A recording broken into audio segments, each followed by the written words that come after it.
বিজেপির সুকান্ত দিলীপ ও অর্জুন সিংয়ের নামে অভিযোগ করব 2021-এর সময়কার এনআরসি পাঠ্য করতে চাইছে বিজেপি তৃণমূল, এমনটাই দাবি দক্ষিণ মালদহের সাংসদ ঈশা খান চৌধুরীর। বিজেপি রাজ্য সভাপতি তথা কেন্দ্রীয় মন্ত্রী সুকান্ত মজুমদারের নামে অভিযোগ করব, এমনটাই বললেন দক্ষিণ মালদার সাংসদ ঈশা খান চৌধুরী। এটি 2021-এর সময়কার এনআরসির পাঠ্য সাম্প্রদায়িকভাবে ভাগ করো তৃণমূল ও বিজেপি ফায়দা নেওয়া। সম্প্রতি ধুলিয়ানের ঘটনার পরিপ্রেক্ষিতে এমনটাই দাবি মালদহের দক্ষিণের কংগ্রেসের সাংসদ ঈশা খান চৌধুরী। ঈশা খান চৌধুরী বলেন, আমরা পুলিশের কথা শুনে প্রতিবাদ করছি না, আর মুখ্যমন্ত্রী আমাদের দোষারোপ করছেন।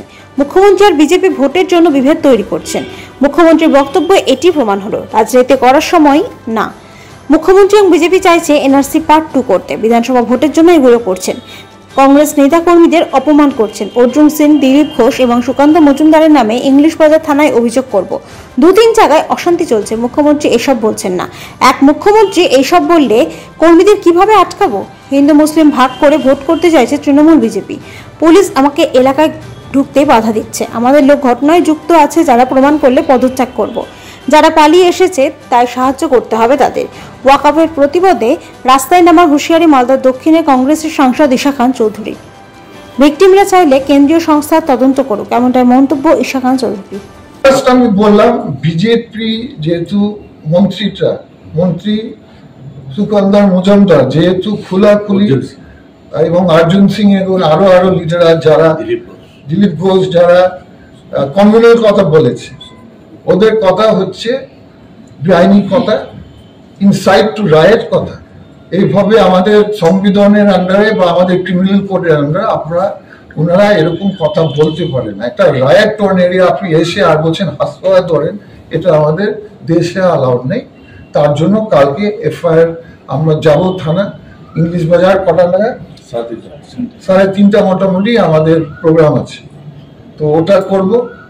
আর মুখ্যমন্ত্রী যে বলেছি তার জন্য আজকে রেসপন্স আমি খুব দুঃখিত আছে যে মাননীয় মুখ্যমন্ত্রী লোকালরা যদি চায় তাহলে কেন হবে না? কারণ যখন মুখ্যমন্ত্রী নিজে অ্যালিগেশন বলছে যে এ খারাপ করেছে ও খারাপ করেছে, তাহলে বড় তদন্ত হবার উচিত।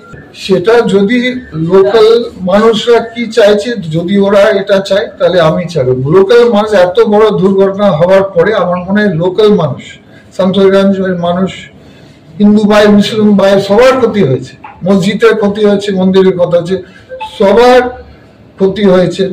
এখন ওই যে কিন্তু অল্প মানুষ এটা করেছে, অল্প মানুষ, এখন 1%ও না, এখন 99% ধুলিয়ান শামসেরগঞ্জের মানুষ ভুগছে। ভালো মানুষ যারা শান্ত আছে, যারা কোনোদিন ধর্ম লড়াই বিভেদ সৃষ্টিতে যায় না, ওরা ভুগছে না।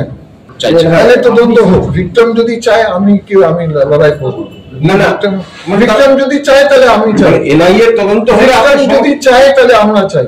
বলছি আমি কোঅপারেট করেছি, কারণ আমি পুলিশের কথা শ্রদ্ধা করি, রেসপেক্ট করি। তারপরে আবার পুলিশ মন্ত্রী বলবে আপনি ঘুরছেন না, এটা দুরকম কথা কি করে? পুলিশ মন্ত্রী জানে না যে পুলিশরা ওখানকার পুলিশরা কি বললো আমাকে? হাইয়েস্ট অথরিটি মালদা মুর্শিদাবাদ আমাকে কি বলছে উনি জানে না কেন? উনি তাহলে কিসের পুলিশ মন্ত্রী? কিছু জানে না মালদা, আমি কোথায় ঘুরছি সেটাও জানে না। তাহলে তার জন্য আমি বললাম এটা কি একটা রাজনীতি হচ্ছে? যদি উনি প্রমাণ দিতে পারে কংগ্রেস লোক ইনভলভ আছে, আমি রিজাইন করব, আমি ইস্তিফা করব। কিন্তু উনিও চ্যালেঞ্জ নেই। যত গন্ডগোল চলছে বাংলা, উনার দায়িত্ব আছে, তাই উনি রিজাইনও করো, আমিও করছি, উনিও করে।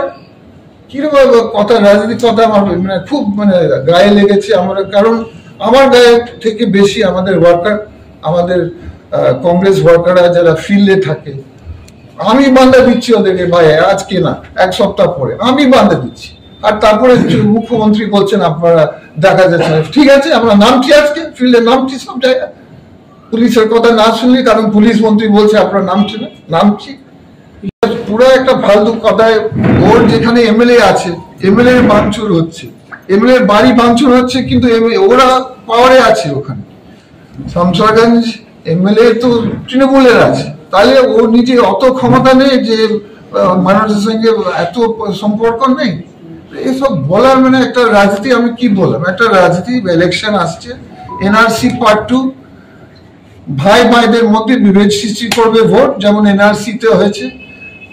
তৃণমূল চেষ্টা করছে হয়তো মাইনরিটি ভোটারদের সঙ্গে বিজেপি চেষ্টা করছে মেজরিটি ভোটারের সঙ্গে। এটা খুব দুঃখিত। আমাদের রাজ্যটা বিভেদ সৃষ্টি হচ্ছে ধর্ম নামে, এটা খুবই বাজে জিনিস। আমরা কংগ্রেস পার্টি, আমরা ধর্ম নিরপেক্ষ পার্টি, আমরা চাই কি সব ভাই ভাই মিলিয়ে শান্তিতে থাকে, এটা আমাদের বার্তা। এটা সব জায়গায় আমরা একই কথা বলছি যে আপনারা গুজব কানে দিবেন না, আপনার ভাইয়ের সঙ্গে লড়াই করবেন না, দীর্ঘদিন আপনারা মিলিয়ে থেকেছেন, মিলিয়ে থাকবেন। পাথর ছাড়াই প্রতিকার সম্ভব। মালদার প্রাচীনতম ভৃগু বংশ জ্যোতিষী পণ্ডিত এস শাস্ত্রী। দাম্পত্য সমস্যা, বিবাহে বাধা, ব্যবসায় অবনতি, পরীক্ষায় অকৃতকার্যতা, ভাগ্য গণনা, কোষ্ঠী বিচার, ঠিকুচি গোষ্ঠী এবং মৃত্যু ছাড়া সকল সমস্যার সমাধানের জন্য যোগাযোগ করুন জগদম্বা জ্যোতিষ কেন্দ্র, বিবেকানন্দ স্কুলের পাশে, মালদা। মোবাইল 09730278332 অথবা 09332056956।